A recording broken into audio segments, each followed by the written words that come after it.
Hi, this is Ashley Cross, and this is going to be my presentation.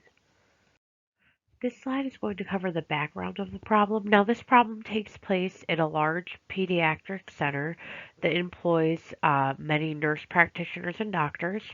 And the problem started out as the overscheduling of patients, and the patients would be so overscheduled that there would not be enough staff to properly see all the patients. And this caused many issues for the staff, patients, the providers, and their families.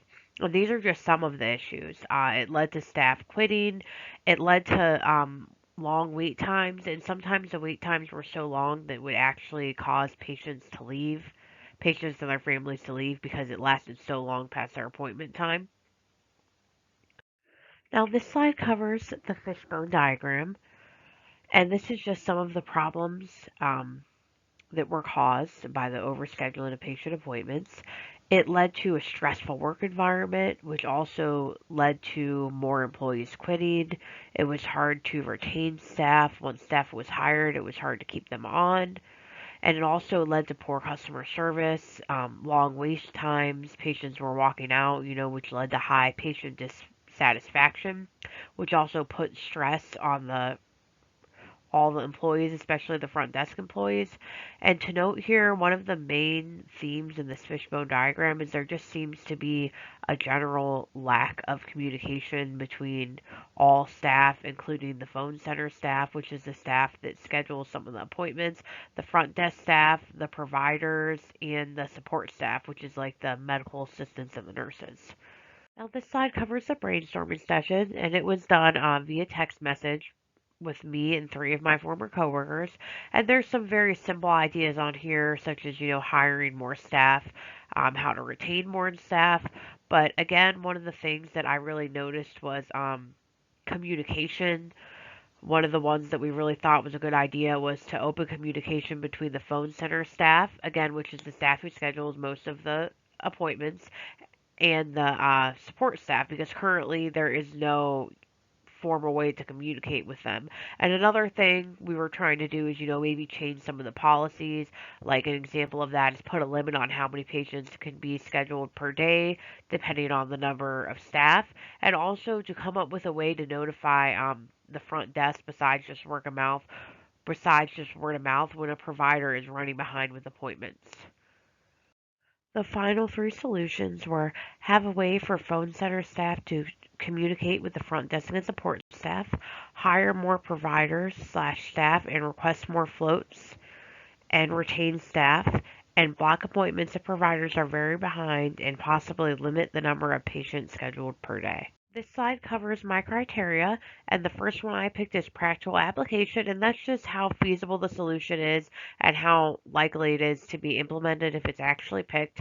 The other one I considered is effect on the office, and this just takes into consideration how the staff will respond to the patients and will this increase patient satisfaction.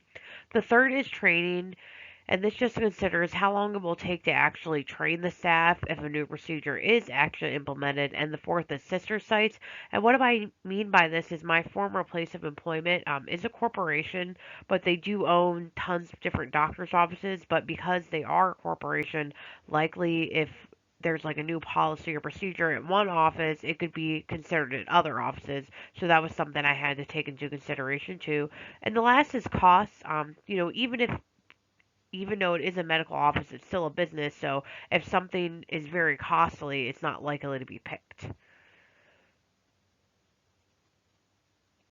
And this slide shows here my weighted matrix table. It shows again all the criteria, which I just explained in the previous slide, and the ranks. The number one pick solution was have a way for the phone center staff to communicate with the front desk and support staff. And I was not surprised by this because is going through, like the fishbone diagram and the brainstorming, there always seemed to be a lack of communication that contributed to the general problem.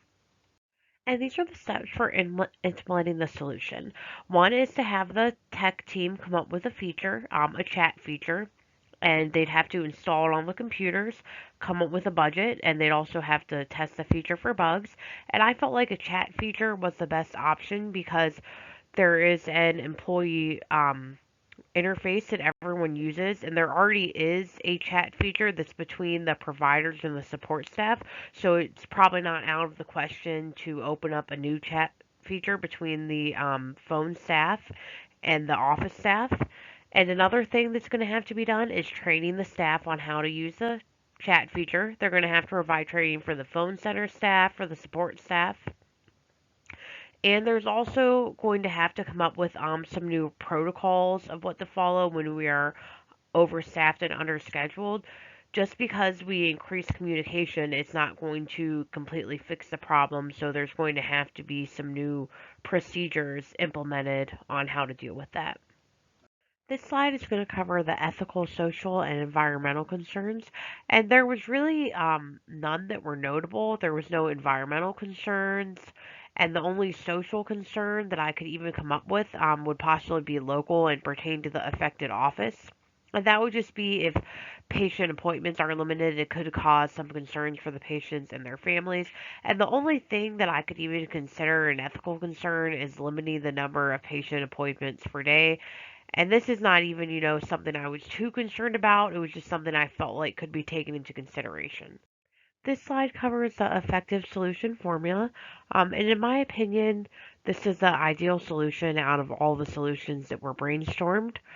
Also, in my opinion, this is the high quality and high accepted solution. Compared to the other solutions, it is not the most expensive or the most directed solution.